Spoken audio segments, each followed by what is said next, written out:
I want to thank you, because what was surprising about your lecture today was this concept of altruism. I think you've been able to just put everything together and at the end come with a higher value of altruism. And to me it was a surprise, coming here. And I have a relationship with altruism, and the one that I find that's difficult for me is that there's an evolutionary process of my brain. It's an organ, it's developed, And I'm amazed at how often I think of three people, me, myself, and I, to the point where I've actually written down, counted all the iterations of me, myself, and I in either my thoughts or my speech or even in someone else's. And you'll get a page. And seldom do we think of we. As far as I've been able to ascertain, it's because I have to expend energy to think about someone else. And yet I'm addicted to ease and comfort, because my natural evolution is one of ease and comfort. And you hear it in Alcoholics Anonymous. Well, booze ain't the problem. You're addicted to ease and comfort. How do I overcome what I think is my sense of ease and comfort to be able to make altruism a more natural state of being? Okay, good question. So the question is, the first was a comment about the emphasis in my talk today on altruism, and the second is how do people overcome their proclivity to only act on their own behalf? Okay, so the first thing I will say is that I don't believe that what I spoke about today was in favor of altruism, and that's not a negative comment on your question, but here's a primary religious injunction: treat the other person like you would like to be treated yourself. That does not mean be nice to other people. It does not mean sacrifice yourself excessively for other people. It means think about the other person as if they were you, and figure out how you can mutually interact to better both of you at the same time. You have to build yourself into the equation. It's an equation. It's not that others are more valuable. It's that we're all valuable. We're equally valuable. And then you think, well, how do you remind yourself of that? And the answer to that is through terror. Because terror is the genuine motivator. So they say, fear of God is the beginning of all wisdom. Well, what does that mean? Well, it means first that you don't get away with anything.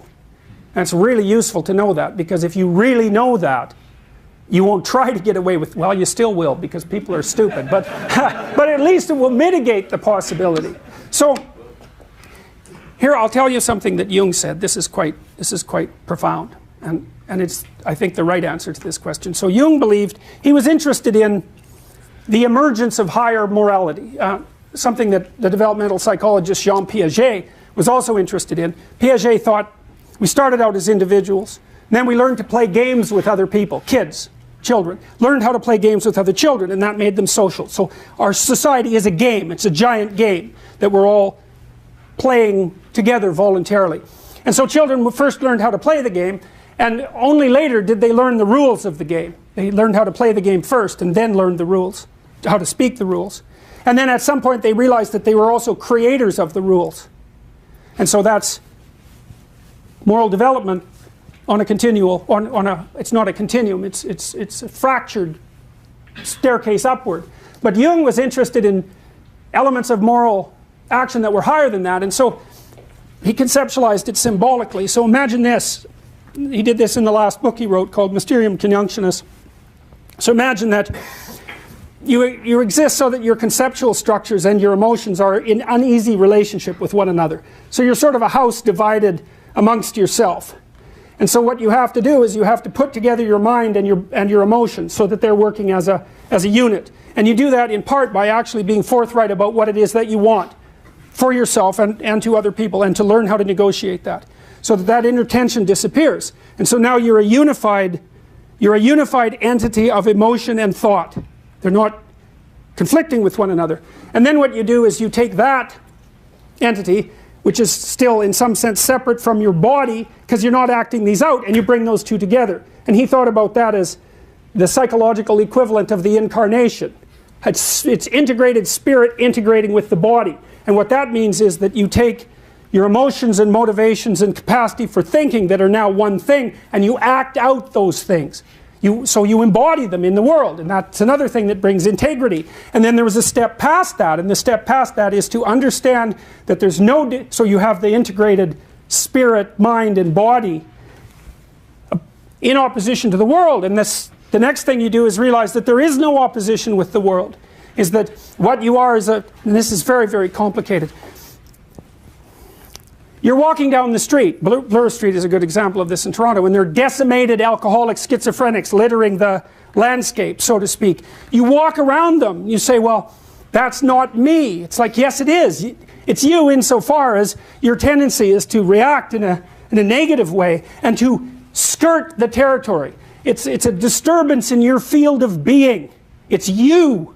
Now, you don't know what to do about it, and I wouldn't recommend that you do anything because you'd probably just make it worse. It's a very big problem that's lying there on the sidewalk, and it may be well beyond your capacity to fix it. But insofar as it's a disturbance in your field of being, it's you.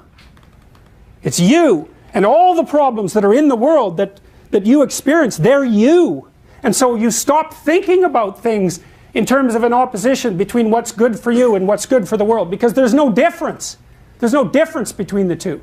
And that doesn't mean that the pathway from what's good for you in your more limited domain to what's good for everyone is an easy one to compute. It's very, very difficult. But there is no technical difference between them. You know, so if I'm engaged in a psychotherapeutic dialogue with my clients, when I'm doing it properly, it's not like they're learning from me. It's that we're learning together, and every time I solve one of their problems or help them solve one of their problems, I help myself solve one of my problems. You know, because people bring into my sessions the terrible things that go wrong with people in life. Their partner has cancer, their father has Alzheimer's, they're suffering with alcoholism, their career is collapsing. Like, these aren't things that are happening to them. These are things that happen to everyone. And to figure out how to solve that for someone is to figure out how to solve it for yourself. There's no difference whatsoever. So there's to know that, to think of that, and certainly works in an intimate relationship. If you think that you're somehow different than your wife, well, certainly she's going to remind you otherwise constantly. But it's an error. It's an error because you're tied together so tightly that whatever happens to one inevitably happens to the other. And that's true in the networked reality that we all inhabit. So then the terror thing emerges when you start to realize that those problems that you don't address, that are maybe magnified by your impulsive and foolishly self-centered and instrumental behavior, you're manipulating the world on behalf of your own narrow interests, those will come back to haunt you. And so it's a terrifying thing to think through. But once you think it through and understand it, then what happens is you're more afraid of acting selfishly than you are willing to do it. You think, oh, no, I'm not doing that. Why? Because I know all hell will break loose if I do that, and I'm not going there. And so the terror element is a huge one. It makes it fortifies your, because you can't just act properly. You don't have the moral fortitude for that. You can aim at the good and run from what's terrible. Then you're motivated. So if I've understood you, I just want to recap because I get it. You're suggesting a sincerity with your environment, not to view reaching out to your environment as an expenditure of energy, but rather as an investment. Yes, it's an investment. That's a very good way of putting it. Yes. I was wondering if you could, if it's possible to trace an archetypal or narrative origin for some of the intellectual tenets of postmodernism, that is to completely deny the structures of language and its correspondence to reality, deny the sanctity of the individual. I think you've done some of that in your talk today, but do you think it's possible from a psychological perspective to trace kind of the narrative origin of postmodernism in human behavior, or is it so unnatural? No. It's an archetypal reality. I mean, there's always a force, so to speak, that opposes the logos. Always. That's the hostile brothers. It's a classic archetypal story. There's always Cain and Abel. There's always hostility between the two primary modes of operating in the world. So, and this is the modern manifestation of that. And it's partly a good thing in some sense, because it's useful to be deeply challenged. It's good to have an enemy, because the enemy makes you think. The enemy tells you things that no one else will tell you. It's the adversary that stops you from being merely inert. And so postmodernism plays that role. It's extraordinarily critical, but things can go too far, and the motives and things can go too far. When they go too far, they reverse. That's what happens.